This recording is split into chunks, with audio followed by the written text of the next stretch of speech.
So today's guest is Cherie Ashana, a transformational guide, author, and the visionary behind SacredSHE Reset.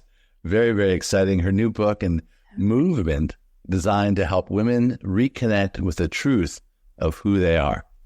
Cherie's work speaks to something I believe many women experience, especially those who I've spent years leading, serving, achieving, caregiving, and showing up for everyone around them. I see this with my mom. I see this with my sisters. I see this with the women in our communities. Somewhere along the way, it can become easy to lose the connection with yourself. SacredSHE Reset is an invitation to come home. So I'm really, really excited to dive in. Cherie, welcome to Leading with Purpose. My God, what an introduction. Thank you, Mark. That's just beautiful. Thank you for having me. Yeah, and I'm really, really excited. Anybody that's listening can probably pick up that you have a different accent than I do. Yeah, I am an Australian living in Panama, originally from Melbourne, Victoria, and was living on the Sunshine Coast before I came to Panama in April this year. I love it. And yeah, again, the being a part of your journey, it takes a lot to move halfway across the world, and not knowing what to expect, not having friends and family and everybody to greet you and welcome you and to make it your home. But you have certainly done that. And you and Simon are both world travelers anyway. You're just souls of the world, it seems. Yeah, it feels a little bit like that. We actually spent most of 2025 traveling through Asia. And because we thought that Asia was going to become our second home. But for me, I'm a bit of a gypsy at heart. I've been traveling since, way back. I started traveling when I was 21 and took off and took a world tour then. And yeah, traveling's very much a part of who I am. And I feel like it just opens our mind and expands our souls in so many ways. It's talk a lot about the human experience, and we get such a very narrow view within our own communities. And so few people, especially in America, even leave their own state, much less the country, and to travel into different types of cultures, not just Europe or just Canada or Mexico, to really see through different eyes. Oh, 100%. A big thing for me, I realised when I went back to Australia in 2008 after I'd been travelling for about 13 years, living and working all over the globe, was I got back and got straight away, fell into a business, bought a business, got stuck back into it and realised how much Australia, although it's where I was born, it doesn't feel like my home.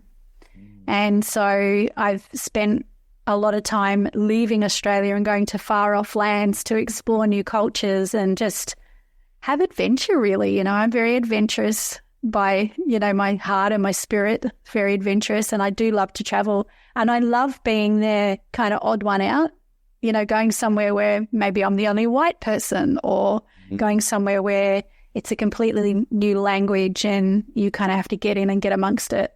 So it's really especially good. Something like Asia. When you go to Spanish-speaking countries, many of us at least hear something or know, and Spanish, French, or their Latin languages, they just seem familiar. But to go to someplace completely not that you can understand is wild. Yeah, I feel more at home in other countries. I've always felt like that, and this is just a stepping stone on what we're calling our nomadic adventure. And so we have plans to put roots here for a little bit, but it's just a base that we can come back to on this side of the globe, but continue traveling and house sitting and seeing. And the main thing is being able to share the work that I do wherever I go. I don't want to be stuck to one location. I don't want to feel like it's rigid and I'm in this one location and I can't grow, because I feel like what I'm doing with women and sharing is a much bigger message. It's global. I want to dive into that because I'm a huge proponent of the women's movement. The Dalai Lama said, Western women will save the world. And I just think really this energy that you're bringing forward about leadership and the SacredSHE Reset, to me, like most people that are visionaries are really taking their story, their journey, and using it to light the way for others. I'm curious on your own journey, what happened in your life that made you realize that you needed a reset? And When did you recognize that other women were experiencing something very similar? Yeah, that's a really big question. Have you got about 5 hours? Yeah, long and the short of it is, Mark, I struggled a lot growing up with my health and well-being, and traveled through a lot of surgeries and being unwell and having to, would go through major surgeries and go through this process of recovering. But what I realized is there's a hell of a lot of resistance in this woman here. And so I would get up and just keep striving, get back into the business I was running, or get back into the project or whatever it was, or life, and never give myself enough time to reassess at a deeper level what was going on. And so this cycle was this sort of breakdown, breakthrough, bounce back, breakdown, bounce back, breakdown constantly. And it just felt like this ongoing pattern throughout most of my life. And there was a few turning points, one particularly at 33. But I think the biggest thing for me was at 38 when I went into early menopause, and that sort of brought everything to the surface for me personally, and realizing that I journeyed on my own for most of my life trying to work all this out, studying, researching, kind of being the guinea pig of my own, my own discoveries as it is. Yeah. And so it just felt like my whole life I was just kind of trying to uncover what's going on here. Why does this keep happening? And, am I just not listening? What's really going on here at a deeper level? And so that the early menopause threw me into a forced reset. And so I had to look at every part of my life. I'm spiritually, emotionally, physically, mentally, everything. And so that exhaustion, I'd say a burnout, but it was more a deep exhaustion where I just hit the wall of bouncing back so many times. And I realized that I wasn't the only one going through this. And at the time I was working with women one-on-one with energy healing and bodywork. I was running a herbal tea company, and so I was working in that holistic space, seeing clients for iridology. And I was seeing this pattern not only in myself, but also in other women, and just these repetitive phrases and patterns that women were going through. And it wasn't until I sat down and sort of took stock of my own life and realized that I had actually, in the end, almost created a bit of a framework for myself that helped me to recover all of these times of needing to reset and build myself back up. But one of the biggest things I probably discovered is that the resilience, I feel like I was leaning into that and saying, I'm so resilient. But in actual fact, I had been overriding myself the whole time. And so there's this fine line between, being resilient, or are you actually overriding your own system? And so I've been working a lot with that energy and that message, and I can see that there's so many women that are struggling with this because they often don't know what's going on. Mm-hmm. Mm-hmm. Yeah, it's very interesting thinking about the roles that women play, and especially when you look all over the world, that they're different.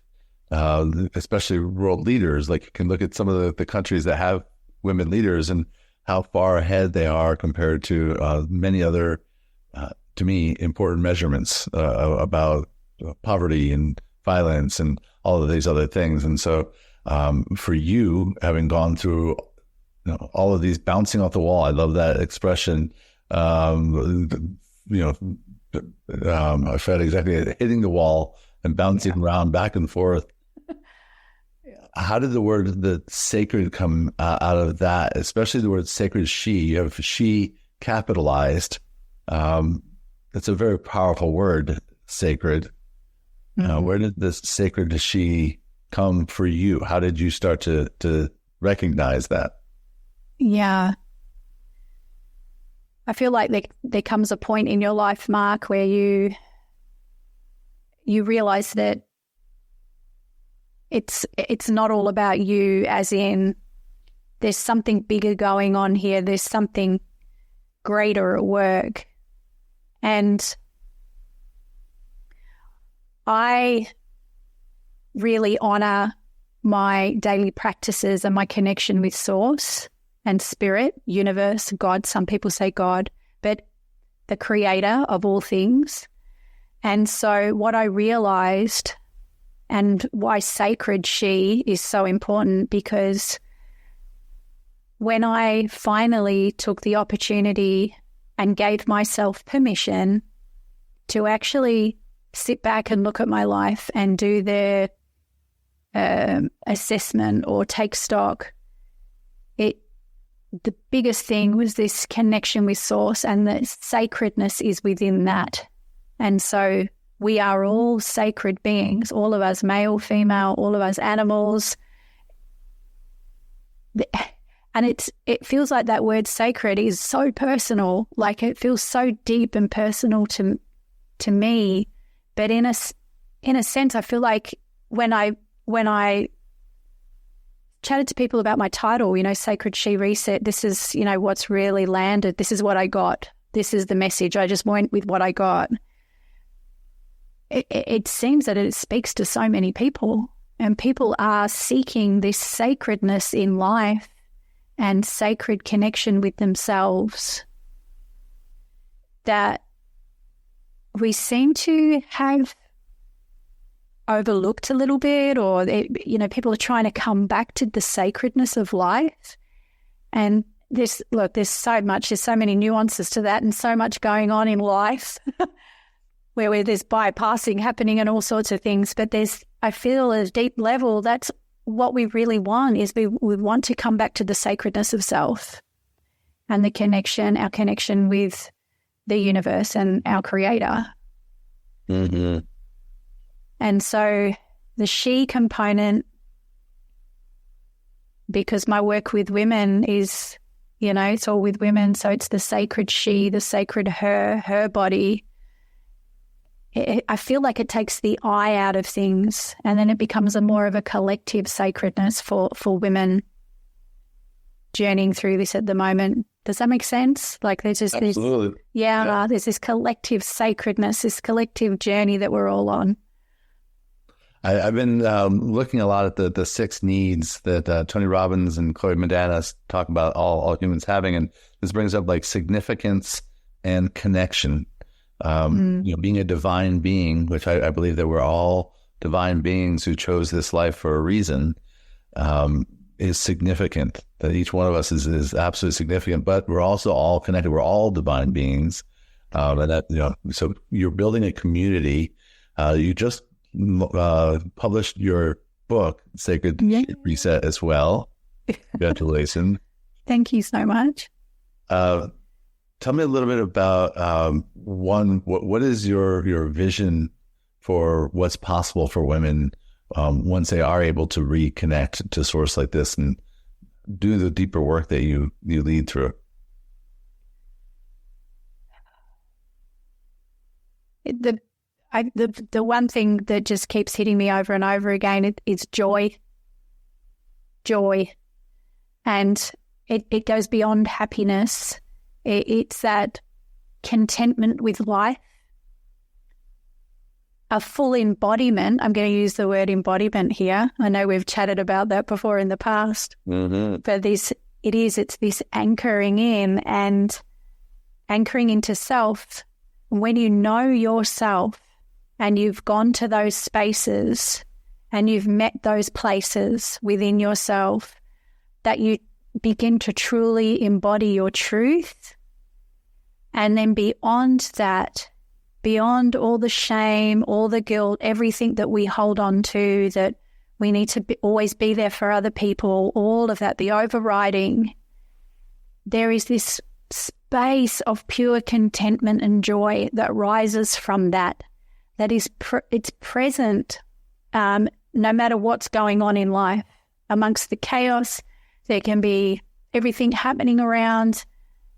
But because you know yourself and you've met those spaces within yourself, it's just pure joy that rises, and you no longer this, and I'm speaking from my own personal journey here, you no longer remain attached to the story of you or who you were in the past, and you're no longer replaying those moments, but rather using those moments to empower and to then also shift the collective, not only for yourself, but your immediate circle. So it's your family, your friends, and then the collective at large, because from that we need to work together. We need to be rising together, and we need to support one another. And that's the bigger picture for me with this movement and with the community, is it's a sisterhood that then ripples out to a brotherhood, that it's just owning your superpower and your zones of genius and rising in that, because that's what you've come here to do, right? You've come here to share that gift. It's that one gift. You've come here to share that. And that's what I see. And that's what I see. I'm so passionate about seeing women really rise to that level, and to have that joy and to experience that in their life.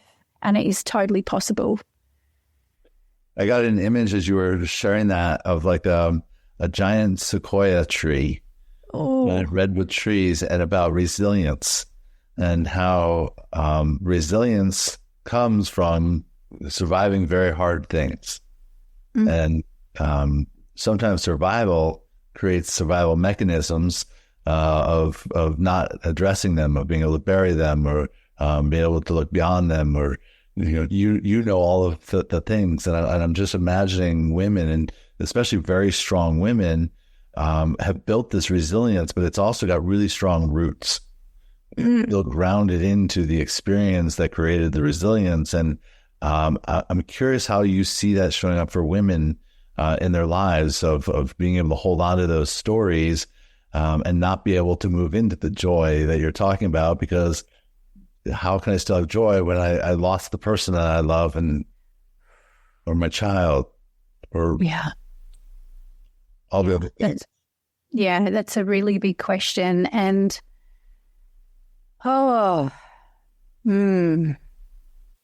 just holding that for a minute. I don't have all the right answers for people traveling through that space. I can only speak from when I've been in total grief in my life. And I talk a lot about this in my book, about experiencing grief and the different emotions that rise from when we're holding rage and anger and different things like that.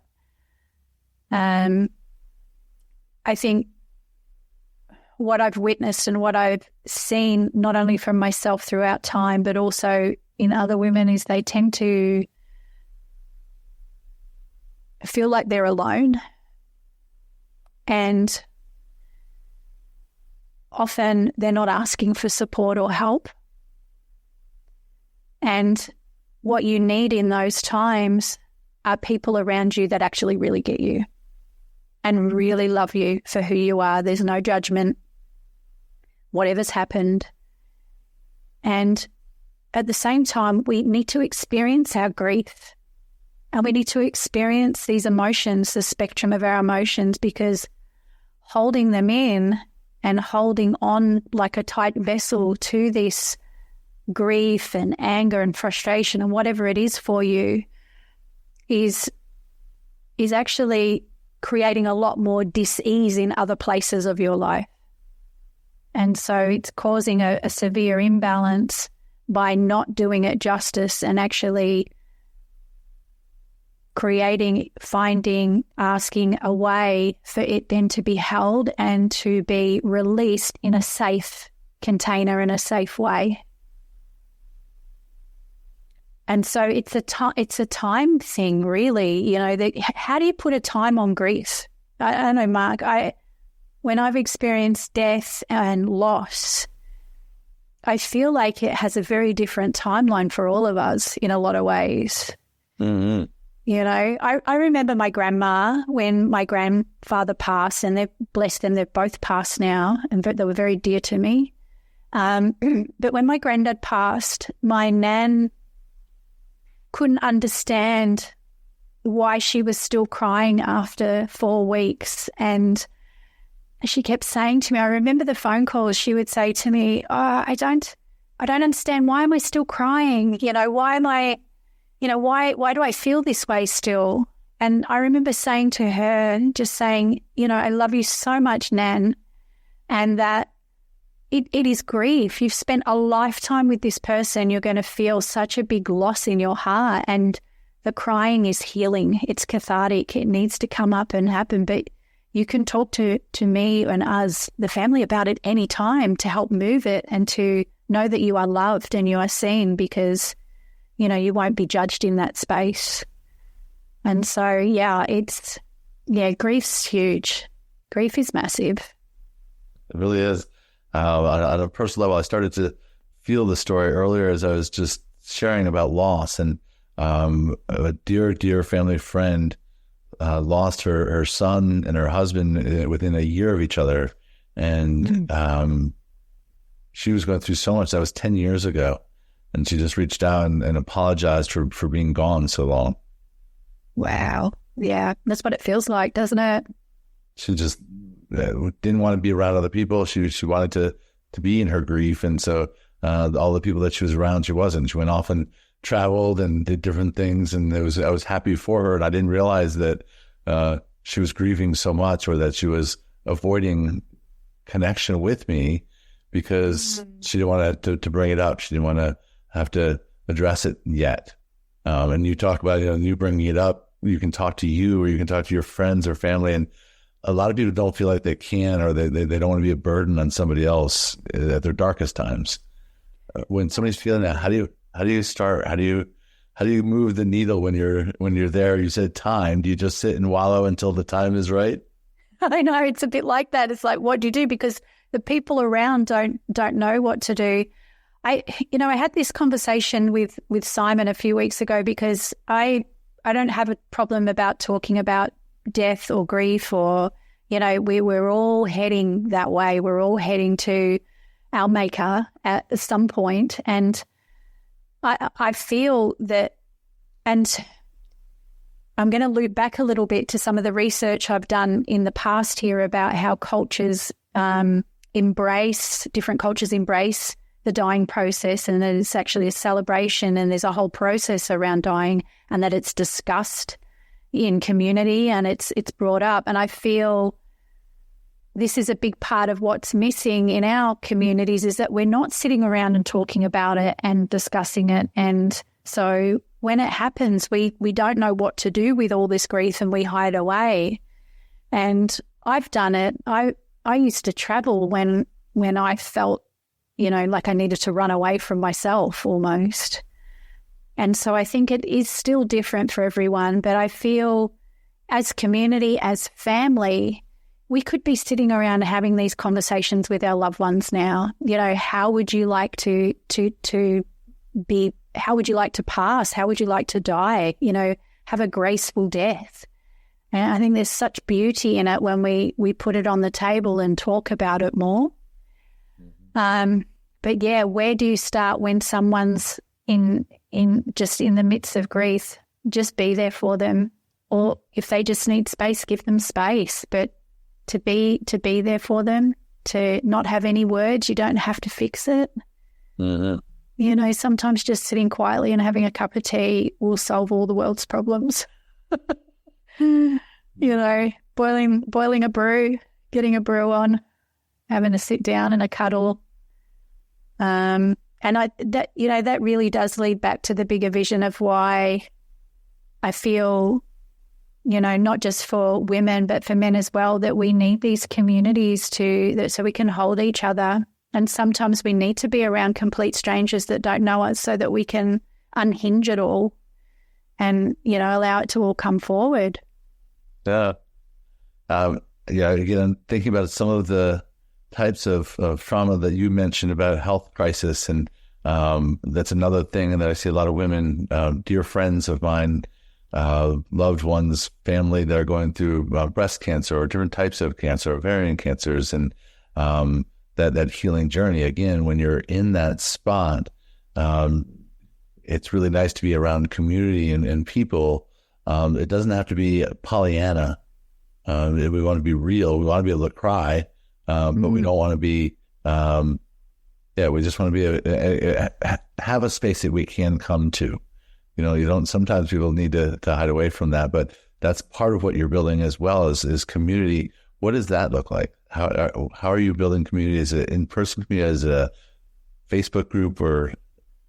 Yeah, I have. So there's a few different ways I'm playing with at the moment, because I've realized being in Panama, I'm far away from my original communities that I've been in or created. And so I'm having to work very much online at the moment, which has been a work in progress for me because I'm as you know, Mark, a very touchy-feely person.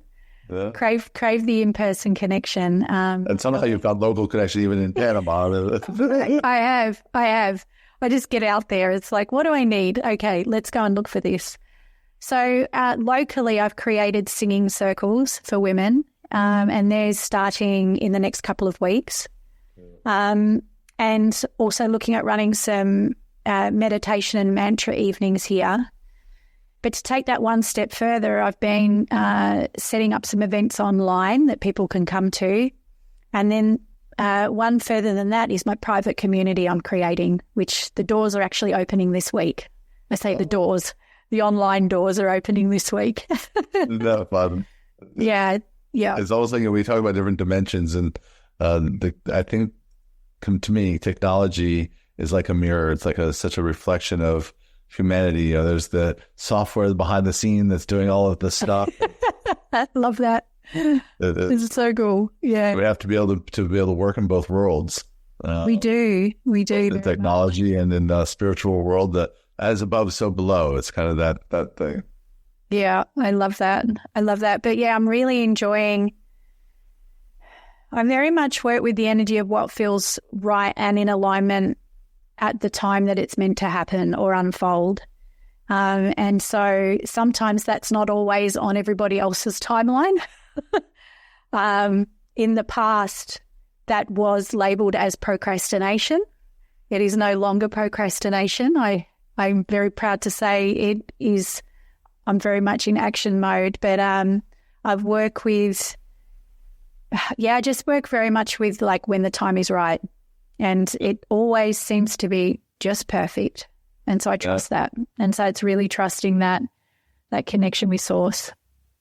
I think that's one of the most important things that we can do in life, but especially as entrepreneurs, is being able to trust that inner guidance. We get all kinds of outer signals coming in, and we have to be able to know which ones are aligned, and the timing is so important. So we can trust that divine timing and not try to control everything. Yeah. Just serve us. The big one for humans, isn't it? As humans in these meat suits. Exactly. I think that's one of RJ's words, meat suit. Yeah, RJ being Rachel Jane Groover. Rachel Jane Groover, she's amazing. Yeah. So the community's opening this week. It is just for women. However, I do see all of this going much further than, just this being for women. I've been chatting with my beautiful beloved, my partner. He's amazing, my life partner.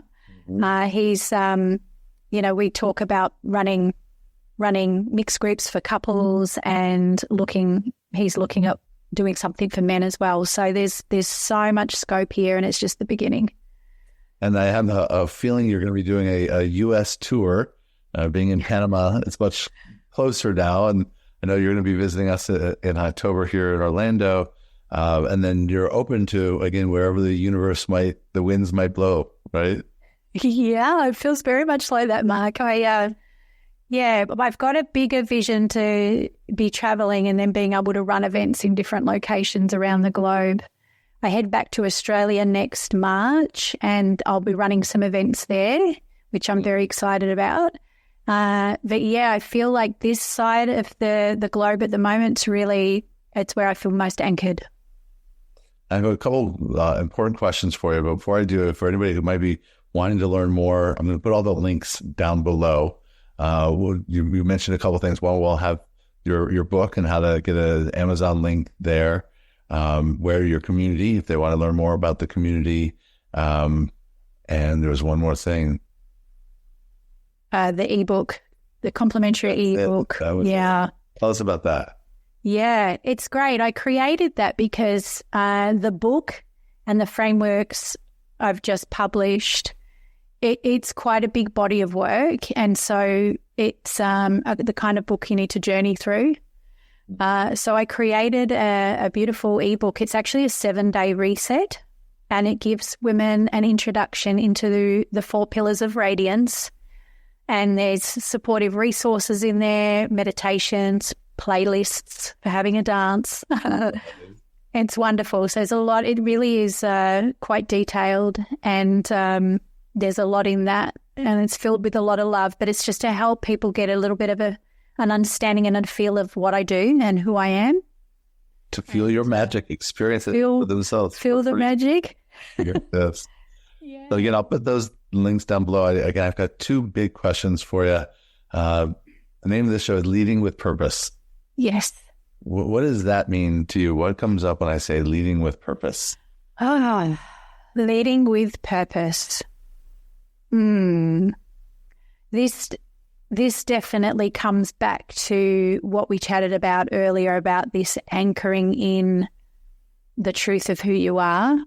And so when we lead from that space, and it's not from the head, it's from the heart, it's from the soul, it's from lived experience, it's from embodying all that you are, that the world sees that. The world sees that, and it ripples out and it touches people. Sometimes you don't even have to say words. It just touches people. And there's a magic in that when you lead from that place within you.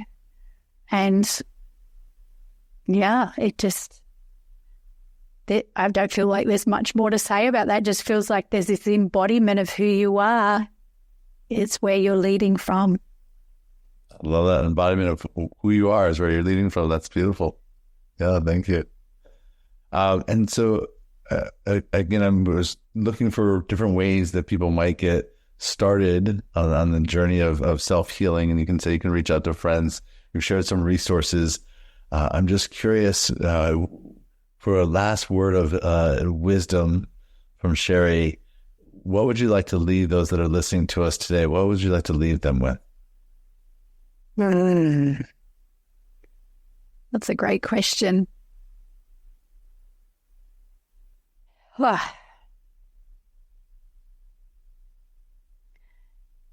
Just know that you are held, supported, and loved no matter where you find yourself right now. That there is always something greater at work happening in your life. And it is always for a higher purpose, even if you don't know the answer right now. That feels really good. Yeah, my heart's feeling really full. Me too. I think that's one of the lessons that I've learned. What Renee talks about all the time about self-care. That's a big part of what you teach. This journey of healing is all about self-care. And when we are healed, we can give from the overflow. It's powerful. Mm-hmm. It's powerful. And then you're just able to help so many more people. You know, you help yourself first. Yep. And then there's plenty of room. Everything opens up. It really is amazing how that happens. Yeah. It just, it blows my mind, Mark. I just love that process. Life really is magical. Yeah. It so is.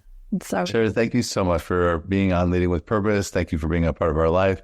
I'm so excited to eventually meet Simon. I'll trust that it'll happen when the time is right. Yes, it's coming. It'll be worth the wait. I know it will. I know it will. Again, thank you so much. And thank you all for listening, for being here, for shining your light. If you do have questions for Cherie, of course, put them in the comments. If you have comments or any other feedback that you want to share, we want to respond to all of your shares and comments. Totally. Thank you, Mark. Thank you, Cherie, and thank you all. Keep shining. Bye for now. Thank you for joining us on this episode of Leading with Purpose. We hope today's conversation has inspired you to lead with purpose and make a meaningful impact. If you're ready to discover where you stand on your leadership journey, I invite you to take the Soulful Leadership Assessment. It's a powerful tool to help you align with your leadership style and your true purpose.